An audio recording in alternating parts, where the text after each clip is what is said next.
आज कोविड के सिलसिले में हमारी मीटिंग थी जिसमें deputy commissioners, SP, CMOs and medical superintendents, principal medical colleges और सभी अधिकारी वहां पर उसके साथ जुड़े हुए थे।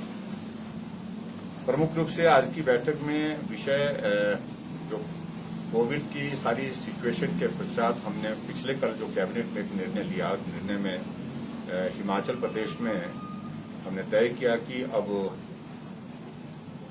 थोड़ी सख्ती और ज्यादा करने की आवश्यकता है और उस दृष्टि से हिमाचल प्रदेश में कोरोना कर्फ्यू हमने लागू करने का निर्णय किया है। वो कल से लागू हो जाएगा, उसकी इम्प्लीमेंटेशन प्रभावी हो, ठीक प्रकार से सारी चीजें वहां पर हो, लोगों को असुविधा भी नहीं हो, लेकिन उसके साथ साथ में लोगों को घरों से बाहर आने के लिए किस प्रकार से हम रोक सकते हैं, किस प्रकार से उसमें भूमिका निभा सकते हैं, वो सारी चीज के लिए कहा।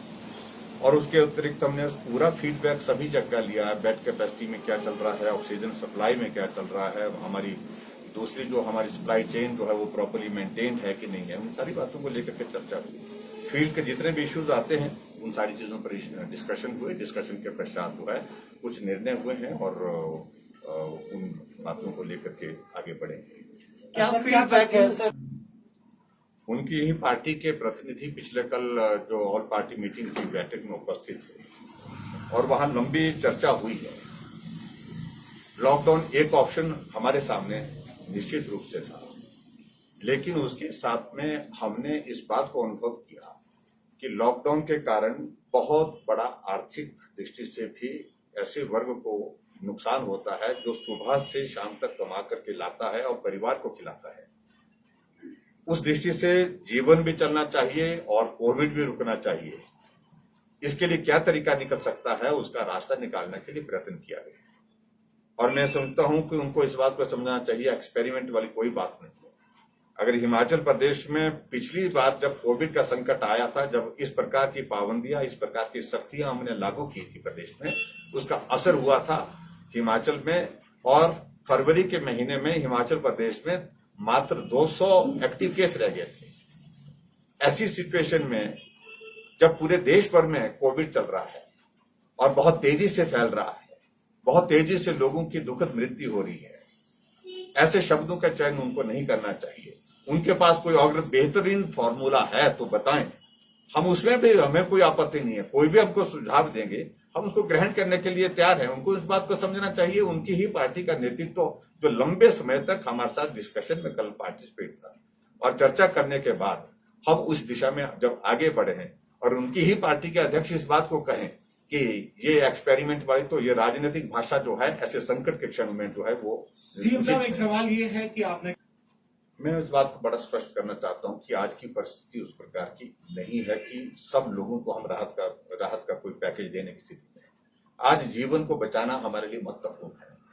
उनकी बात की, उनकी भावनाएं अपनी जगह है, मैं उसका भी सम्मान करता हूं। नुकसान हुआ है, बहुत नुकसान हुआ है और उस नुकसान की भरपाई करना स्वाभाविक रूप से उनके लिए भी कठिन है, लेकिन इस बात को भी समझना होगा कि आज की तारीख में आदमी जीवन के लिए संघर्ष कर रहा है, जीवित कैसे रहें, और वो हमारे सामने एक बहुत बड़ी चुनौती है। उस चुनौती का सामना करते हुए हमारी प्राथमिकता आज इस संकट से पहले प्रदेश को बाहर निकालना, हर व्यक्ति के जीवन के लिए उसकी रक्षा कर सके, उसको हम बेहतरीन ट्रीटमेंट दे सके ताकि वो स्वस्थ होकर के अपने घर पहुंचे। स्वाभाविक रूप से इस बात को मान रहा हूं, जो फैक्ट्स हैं वो फैक्ट्स, उसमें मना करने का कोई मतलब नहीं बनता है।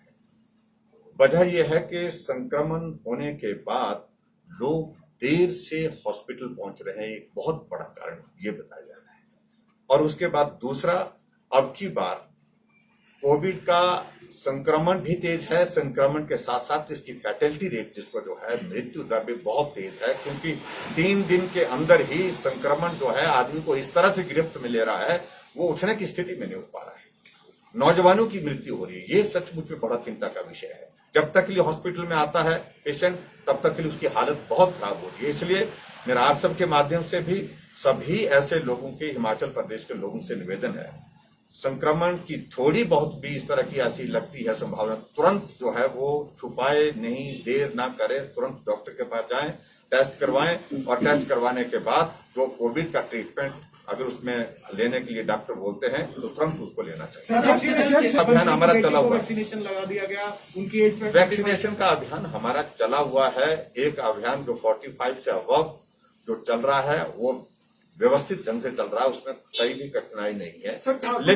लेकिन जहां 18 साल से 45 साल का जो दूसरा फेज, ये फेज जो है उसके लिए रजिस्ट्रेशन का प्रोसेस चल रहा है और हमने जिस कंपनी से हमको वैक्सीन उपलब्ध होगी उस कंपनी को लिखा है। उस कंपनी ने कहा है कि जल्दी ही उपलब्ध करा देंगे। जैसे हमको उपलब्धता होती है, कितनी होती है, उसके मुताबिक हम इसको शेड्यूल करेंगे, प्लान करेंगे और वैक्सीन के अभियान को आगे बढ़ाएंगे। नहीं दी जा सकती। सर, ऑक्सीजन सिलेंडर जो है